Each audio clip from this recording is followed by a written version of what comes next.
Good Monday morning. It might not be Monday. I don't know what morning it is.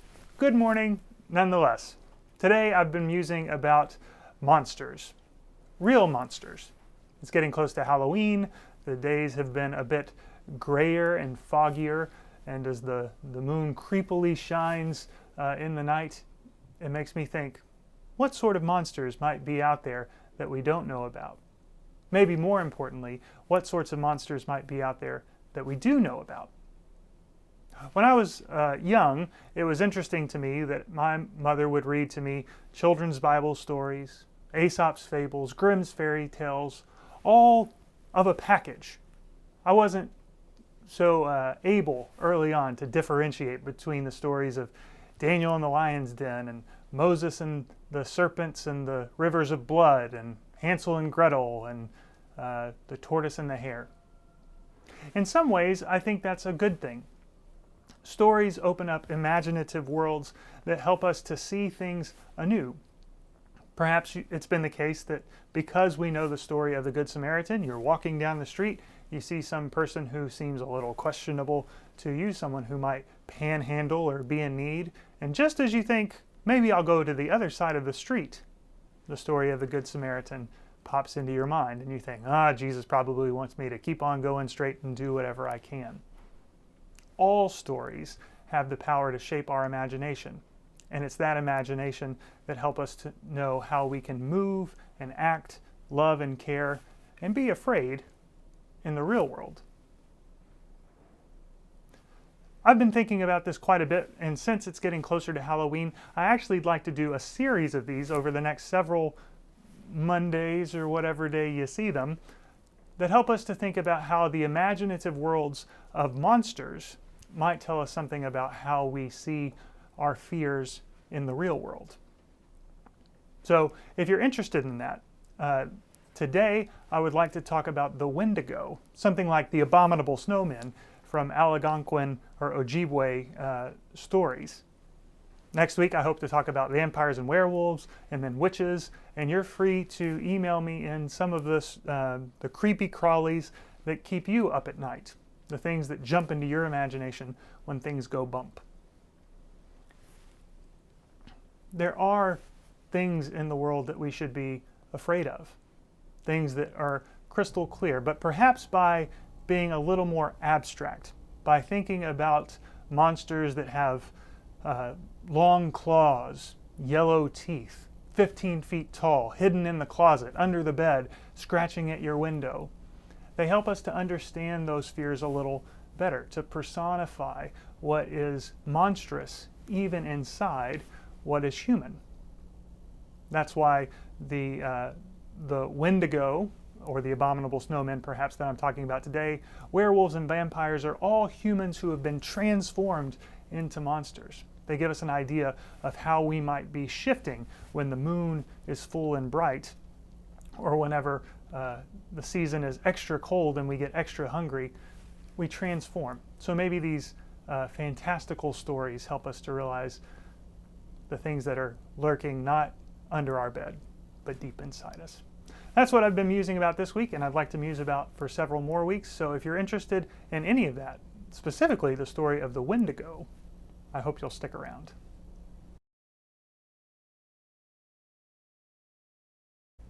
Now, what is a Windigo? The story goes from, again, the Algonquin or Ojibwe stories, native people who lived in Canada, northern United States, that when the winters were especially harsh, when supplies were extremely low, it might be the case that a Wendigo psychosis started to set in. That people would get this strange taste for human flesh, and those who might partake of human flesh would wander off into the woods and the wilds to live a Wendigo sort of life. Not unlike a werewolf that's transformed, the Wendigo is swept away into a monstrous way of being.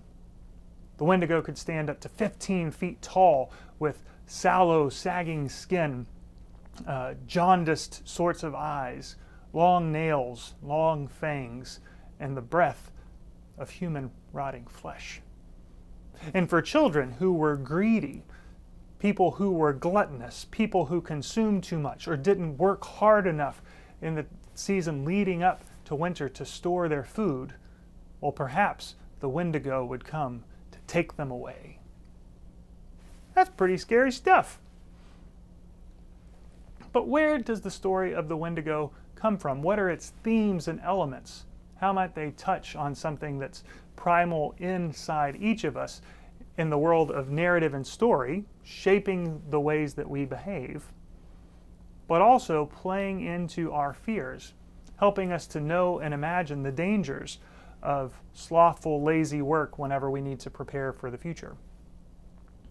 So the Wendigo is cannibalistic, or at least it eats humans.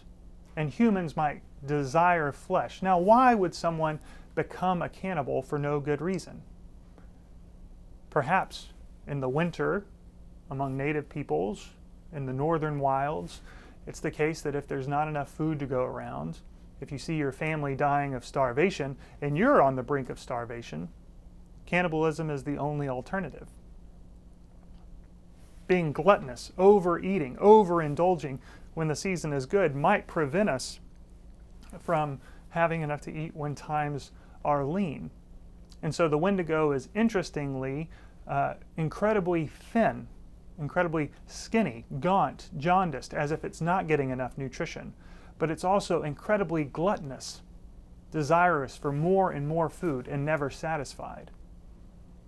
The monster of the Wendigo instills a sort of fear of what happens when we don't have enough, and also when we are gluttonous and demand or desire too much.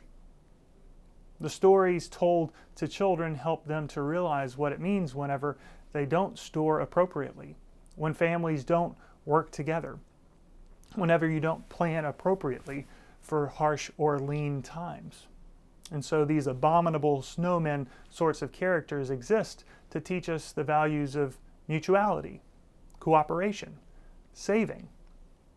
Because if we don't do those things for the winter or the lean times, perhaps the only alternative is cannibalism.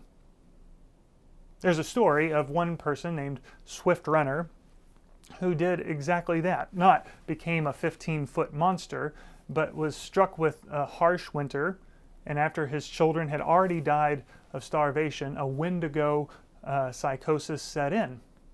It was discovered that he cannibalized the rest of his family in a terrible, horrible sort of account from the 1850s. Sometimes there are other reports of people getting a taste for human flesh. Maybe the sallow, bloody taste in the mouth whenever people start to starve becomes something else in the mind. But this isn't just about our not having enough to eat, something that I don't imagine you've experienced all that often. But the Wendigo is also a story of unlimited desire, gluttony, and scarcity in the world. How do we understand senses of mutuality and cooperation so that there's enough for everyone, not just for ourselves? The Wendigo story tells us that we should be afraid when we seek only to fill our own bellies and not care for the bellies of others. And perhaps food is just one simple stand-in for the things that we need to be able to share. So what are the real Wendigos?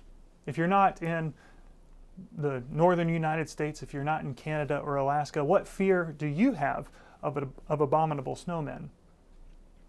Well, perhaps the fear are the real monsters who desire things only for themselves.